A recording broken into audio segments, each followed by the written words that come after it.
Olá pessoal, sejam todos bem-vindos a mais uma aula. Sempre que nós formos examinar um paciente, a gente precisa ter um controle de ambiente para que o exame possa ser o mais tranquilo possível. Então, sempre é importante, no momento de examinar o paciente, antes de tudo, fazer uma lavagem das mãos, avaliar a necessidade de luva, só para se a gente for lidar com um paciente que tenha alguma doença transmissível pelo contato, utilizar sempre roupa adequada e ver a limpeza dos equipamentos que vão ser utilizados. Também a gente precisa preparar o ambiente, tem que ter luz adequada, temperatura adequada, o ambiente não pode ter muito barulho, tem que ter um certo conforto para o paciente. E avaliar a necessidade de auxiliá-lo se ele precisar fazer algum movimento. Antes de tocar qualquer equipamento no paciente, a gente precisa aquecê-lo, simples com a passagem das mãos. A gente faz a preparação física do paciente e a psicológica de familiares, sempre explicando o que vai ser feito. Bem, o exame físico, de forma geral, ele compreende 4 semiotécnicas. Então a gente sempre vai partir da inspeção, da palpação, da percussão e da ausculta cardíaca, tá? Ou ausculta respiratória. E até mesmo nós temos a ausculta abdominal. Então, um ou outro aparelho ou sistema que a gente não vai utilizar uma dessas 4 semiotécnicas básicas. Bem, a primeira que a gente vai utilizar então é a inspeção, que a gente vai ver o paciente, observar o paciente, ver o que ele tem de diferente. Tá? No exame físico geral, então, é aquela visão geral como um todo. Isso já inicia quando eu me apresento ao paciente ou quando eu o chamo numa sala de espera, no caso de uma consulta ambulatorial. O que nós percebemos aqui nessas imagens? Aqui então eu tenho uma lesão nessa primeira figura, tá? Uma lesão de pele que ela vai ter que ser descrita, então eu faço isso através da inspeção. Aqui eu tenho essas manchas, essas estrias escurecidas, isso é uma acantose nigricans, típica em algumas síndromes metabólicas. Aqui eu tenho um paciente que está ictérico, então eu vejo a esclera bem amarela, então eu vou descrever que o paciente está ictérico. E aqui nesse último quadro eu vejo um homem bem emagrecido, então aqui eu tenho noção pela inspeção de como está o estado nutricional do paciente. Bem, a segunda semiotécnica que a gente vai utilizar é a palpação. Então nós vamos utilizar nossas mãos, que devem estar limpas, passado álcool gel, ou se ela tinha algum sinal de sujidade, tem que ser lavado com água e sabão. As mãos sempre aquecidas, porque nós vamos fazer o toque no paciente. Então, a palpação ela pode ser de várias formas. Eu tenho a palpação bimanual, que eu utilizo 2 mãos, como aí no primeiro quadro. Eu posso ter utilizar a mão como pinça, que a gente vai avaliar o turgor da pele, tecido celular subcutâneo. Eu posso avaliar uma pontopressão, para avaliar se o paciente sente dor. Então isso tudo é na palpação. Posso fazer a palpação com uma mão sobre a outra. Posso utilizar o polegar, isso é a digitopressão, que a gente vai fazer muito para avaliar se o paciente tem edema. E eu posso fazer sobre algumas manchas, colocar aqui, não está muito bom para ver, está colocando ali uma lâmina de microscópio. Então é a vitropressão, para ver se aquela lesão que está embaixo ela desaparece quando nós a pressionamos. Se elas desaparecem, provavelmente deve ser uma lesão de origem vascular.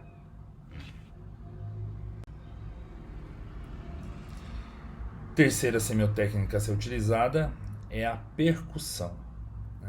A percussão, então nós vamos utilizar as 2 mãos, no qual uma mão, um dedo, ela toca o paciente e com a outra mão, como se fosse em golpe, a gente vai avaliar o som que produz aquele sistema. Então, os sistemas eles têm sons próprios. Então, a gente vai desde uma maciez até de um timpanismo. A gente sempre vai dar 2 golpes secos, certo? Nunca martelar o paciente. Tá? Paciente não é prego. Então, sempre 2 golpes secos. Posso utilizar 2 dedos, tá? Posso utilizar, alguns médicos utilizam polegar, né? Faz dessa forma. Na percussão também eu posso utilizar a punho percussão, né? Ou a percussão com a borda da mão. Isso é muito interessante quando a gente vai fazer a percussão de região lombar. E eu posso também fazer a percussão por piparote, em que eu vou fazer este movimento. E aqui vocês percebem na figura, né? Enquanto uma mão faz o piparote, a outra tenta sentir esse golpe na outra extremidade. Isso quer dizer que tem líquido ali na região peritoneal, então configurando um ascite.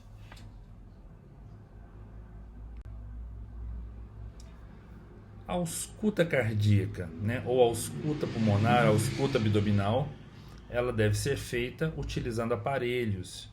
Nós utilizávamos antes o ouvido, encostava no paciente, mas isso não é adequado. Então, o ideal é que nós utilizemos os estetoscópios. O primeiro estetoscópio é esse de cima, o estetoscópio de Pinar, muito utilizado na ginecologia.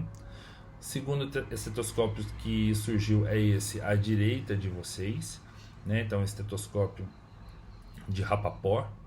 E depois o estetoscópio de Littmann, que é o mais moderno e o mais utilizado.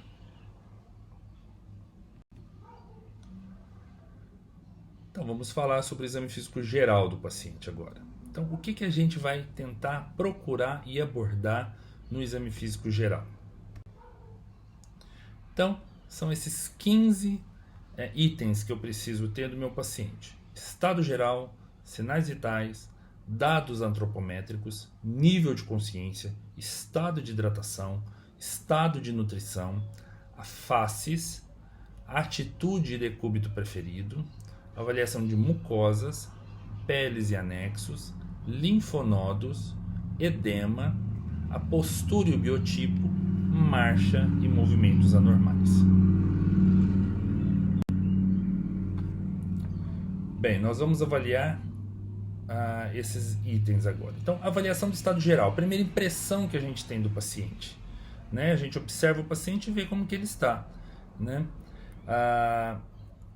O paciente está em bom estado geral? Ele está em regular estado geral? Ele está em mau estado geral? Então vamos ver essas duas figuras aqui, ó. Veja uma criança, ela está em bom estado geral, está alegre, provavelmente está comunicativa, está obedecendo comandos, ela está em bom estado geral. Aqui eu já tenho uma senhora, né, que ela está pelo menos em regular estado geral, né? Geralmente os pacientes graves que estão em mau estado geral. Sinais vitais. É importante nós avaliarmos os sinais vitais do paciente e registrar. Então esses dados aqui são obrigatórios em qualquer prontuário, em qualquer avaliação médica.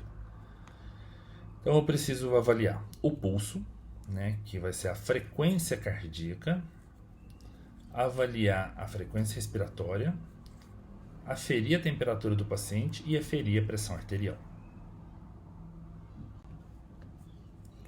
Frequência de pulso, então nós utilizamos a artéria radial como parâmetro.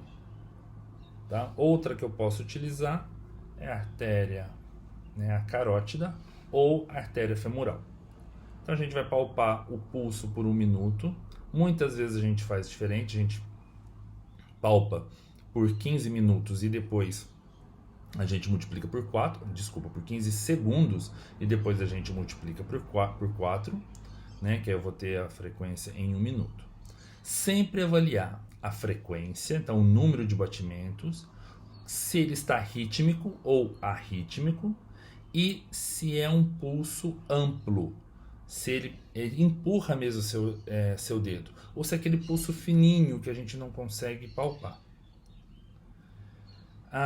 Um pulso normal, né, a frequência de pulso normal num adulto em repouso vai de 60 a 100 batimentos por minuto e depende muito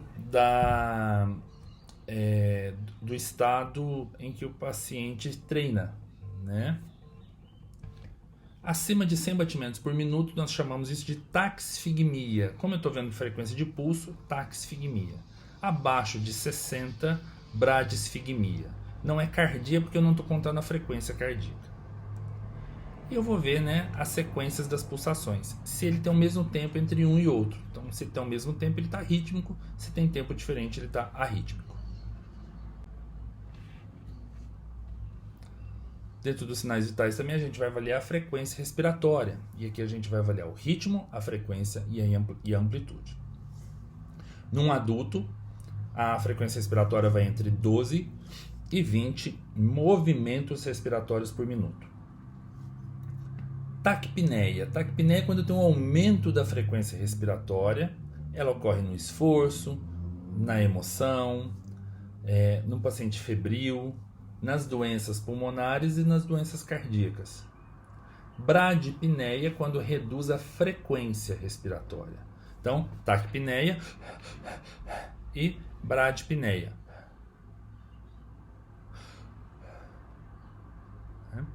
A apneia é a parada respiratória. Então, se o paciente parou de respirar, ele está em apneia. E eupneia é quando ele tem frequência, amplitude e ritmo normais.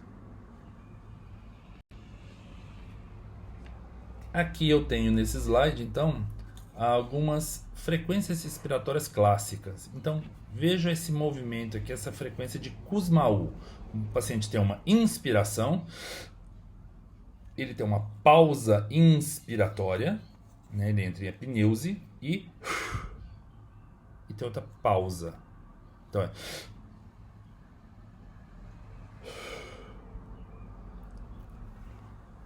ela pode ocorrer na cetoacidose diabética. Suspiroso, né? Quando a gente está respirando normalmente, de repente, então tem um suspiro, né? Com a intenção de ampliar a caixa torácica e fazer a penetração de ar em alguns alvéolos que podiam estar colapsados, podiam estar telactasiados. Respiração de Cheyne-Stokes, uma respiração que a gente vai observar um aumento da frequência e da amplitude, depois uma diminuição da amplitude, fazendo uma apneia. Então o paciente faz assim, ó.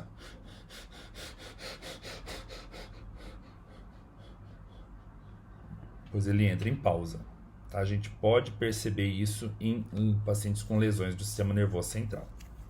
Eu tenho a respiração de Biot, que é uma respiração totalmente anárquica, ela não tem uma frequência e um ritmo estabelecido como as anteriores. Sinais vitais, também a gente vai avaliar frequência, a temperatura e a pressão arterial. Na temperatura, nós precisamos utilizar um termômetro clínico, lembrando que onde eu for avaliar, ela tem um parâmetro de temperatura normal. Então, a temperatura axilar pode ir de 35,5 a 37, mas na verdade um pouco maior, né? Até 38,2, até 37,8. E a pressão arterial, a gente vai fazer uma avaliação indireta, porque a gente vai utilizar um esfigmomanômetro para fazer essa avaliação. Então aqui, né, a gente não tira a pressão do paciente, a gente afere a pressão do paciente, porque a gente quer mantê-lo vivo, né? Os dados antropométricos. Então, sempre é importante a gente pesar e medir o nosso paciente. Até mesmo para a gente avaliar se não está ocorrendo aumento de peso, perda de peso desproporcional ao tempo, se a sua estatura ele está diminuindo, porque ele pode estar sofrendo de lesões osteoarticulares, principalmente na coluna vertebral, e aí ele pode encurvar e diminuir sua estatura. Precisa avaliar a envergadura, que é a medida da distância de um dedo a outro, tá? No movimento de abdução a 90 graus. Circunferência abdominal, é sempre importante avaliar. E depois a gente calcula o IMC, que é o peso sobre a altura ao quadrado. Sendo normal o IMC de 19 a 25, acima de 25 até 30, obesidade grau 1, de 30 a 40, grau 2 e acima de 40, grau 3.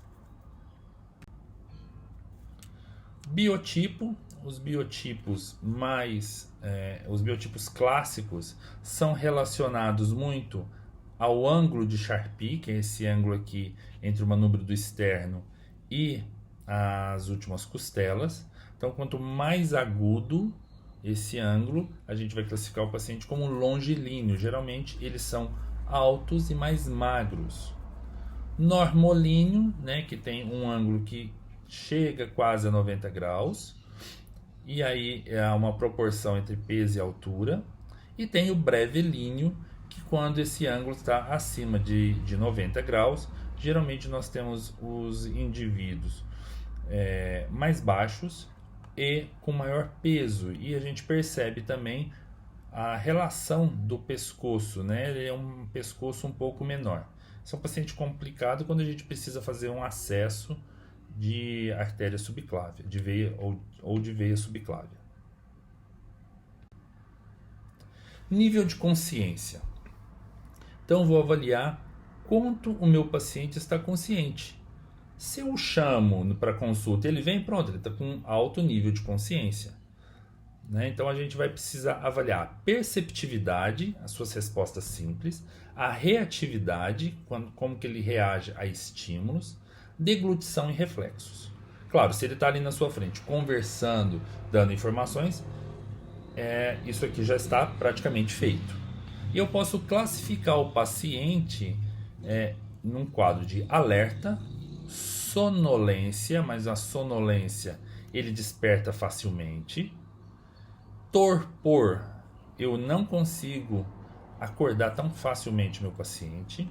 Coma superficial ou coma profundo. E aí a gente vai utilizar escalas clássicas para avaliar nível de consciência. A mais utilizada é a escala criada para avaliar o paciente no trauma, que é a escala de coma de Glasgow.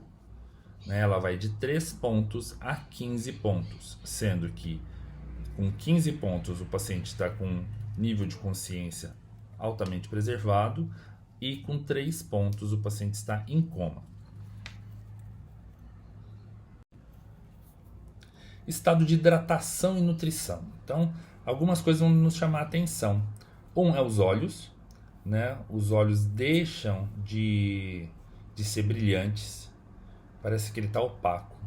As próprias mucosas, a gente pode pedir para o paciente mostrar a língua e a gente vê se a língua do paciente está hidratada, está úmida, se ele tem saliva.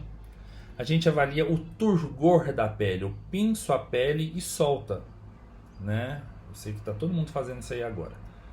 Então solta a pele e ela volta. Quanto mais rápido ela volta, melhor o turgor da pele, melhor a hidratação. E eu avalio a elasticidade, quanto que ela consegue, né, quanto que eu consigo esticar minha pele. Algumas doenças diminuem a elasticidade da pele, então a pele fica dura. Avaliação de urina, né, se o paciente, como que está a urina dele, se a urina está clara. E o peso, né, se ele perdeu peso muito rápido, isso é desidratação. Igual aqueles jogadores, lutadores, né, de MMA, que eles desidratam pré-treino. Na verdade, eles não estão perdendo peso ali, que nem dá tempo. Mas eles fazem uma desidratação muito potente.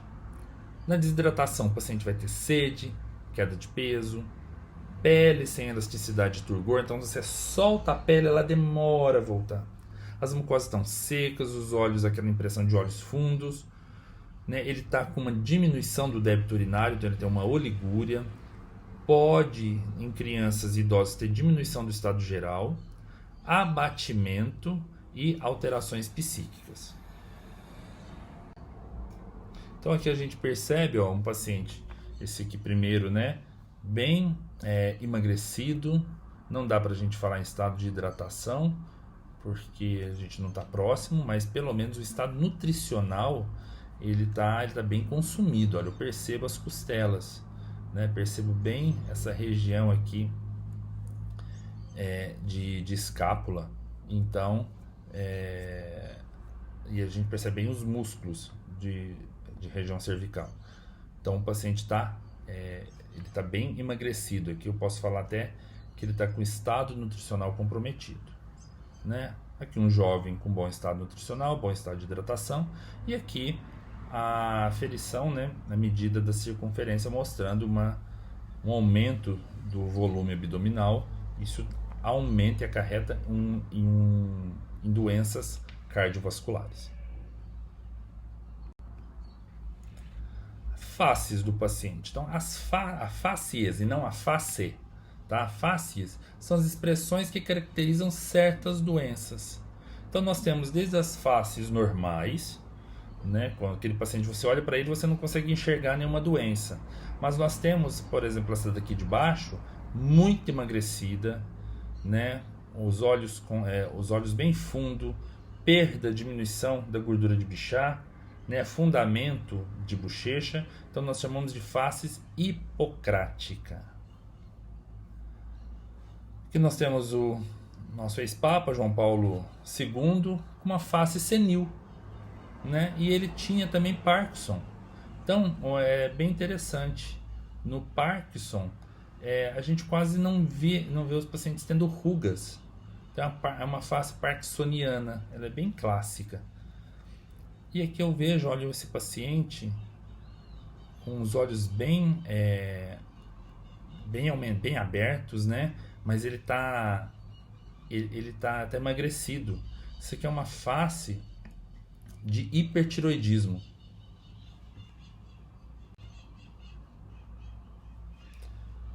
Aqui eu tenho faces também clássicas. Aqui eu tenho uma face de acromegalia, aumento de nariz e queixo. Uma face de uma pessoa que toma corticoide há muito tempo, então assim, a face cuxingoide. Então olha o aumento de bochecha que essa paciente tem. Pode ter aumento também de gordura nessa região. Então é típica aqui na região do pescoço. Então é típica do paciente que precisa, que usa corticoide há muito tempo. Aqui acima essa criança, né, com uma face renal. Então aqui eu tenho um edema, a criança acorda com essa face, com edema facial matutino, provavelmente caracterizando uma insuficiência renal. Aqui esse jovem que está puxando a boca, né? Então eu tenho um desvio de rima. Então isso aqui é uma face de paralisia facial. E aqui é porque os olhos foram pintados de preto, tá, gente? Mas o que eu tenho aqui é uma face leonina, né? Então eu tenho madarose, perda da sobrancelha. E aqui tá tudo infiltrado, lábios infiltrados, rosto infiltrado. Então isso aqui é bem típico da hanseníase.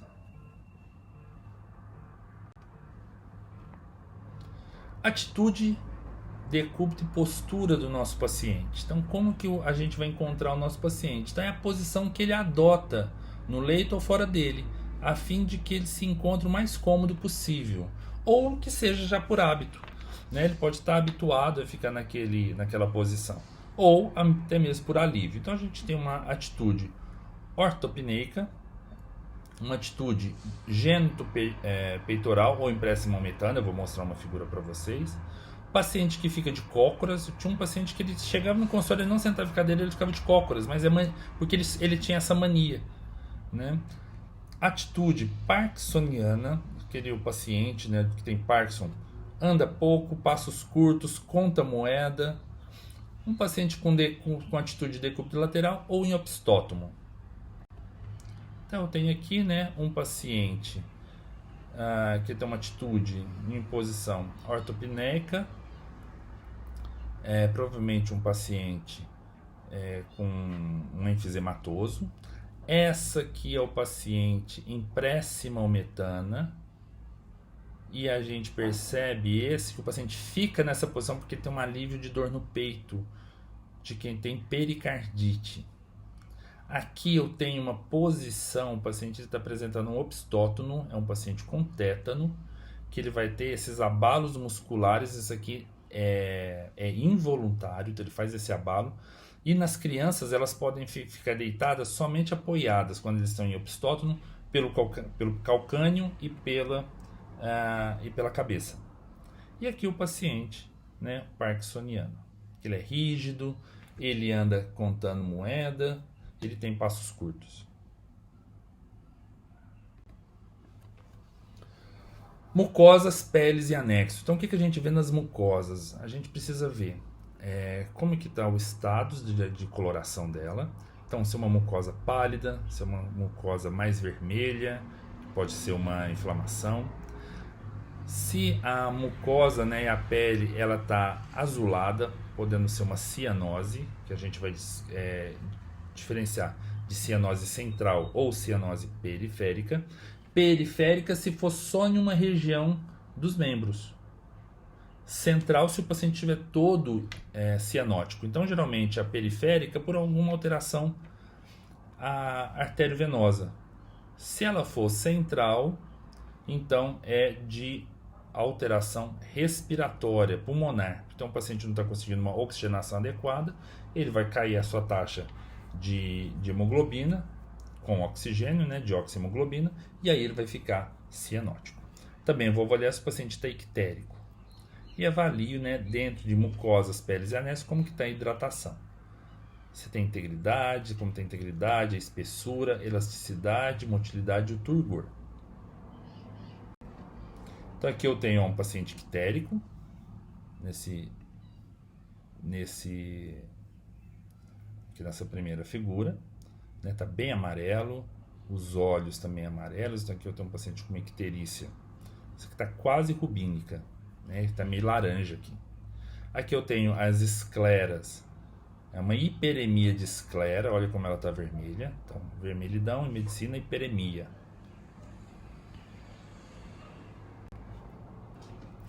E depois nós vamos fazer avaliação de linfonodos. Tá? Aí, para avaliar linfonodos, eu vou utilizar a inspeção e a palpação. Então, eu vou ver se o paciente tem linfonodos visíveis em todas as suas cadeias mais comuns. Então, a gente vai avaliar na cabeça e pescoço os linfonodos occipitais, auriculares posteriores,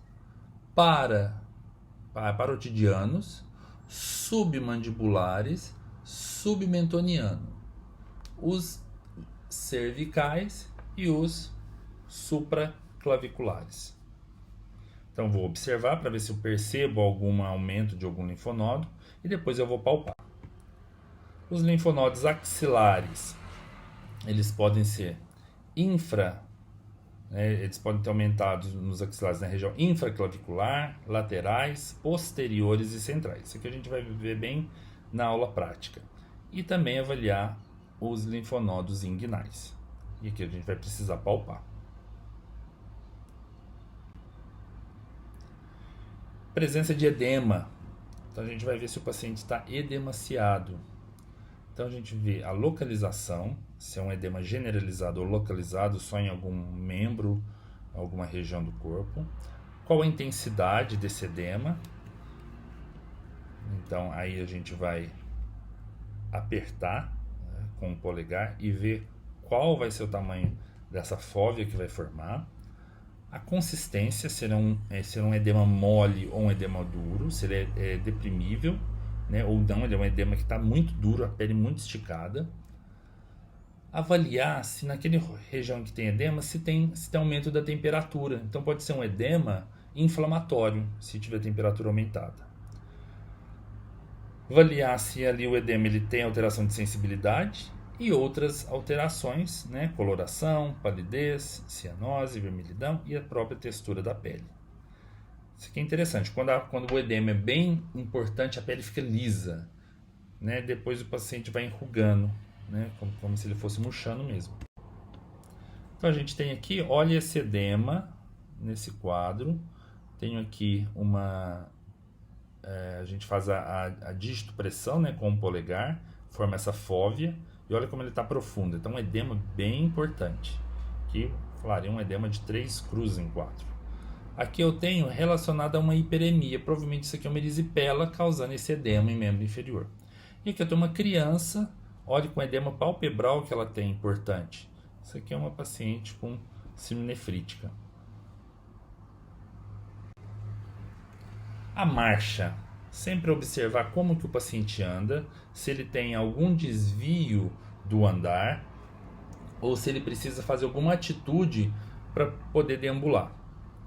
Então a gente tem desde uma marcha hemiplégica, em que ele não mexe o membro, né, e ele precisa arrastá-lo, ou utilizando uma órtese, né, no caso uma bengala, ou mesmo uma muleta. Se é aquela marcha de bêbado, que ele vai para um lado, vai para o outro, então uma marcha cerebelar pode ser uma alteração de cerebelo se ele não tiver ingerido bebida. A marcha tabética, que ocorre na tabes dorsalis, que é uma lesão do corno posterior da medula devido à sífilis. Então o paciente ele perde a propriocepção. Então quando ele vai andar, ele bate o pé muito forte, porque ele não tem a percepção ali do terreno.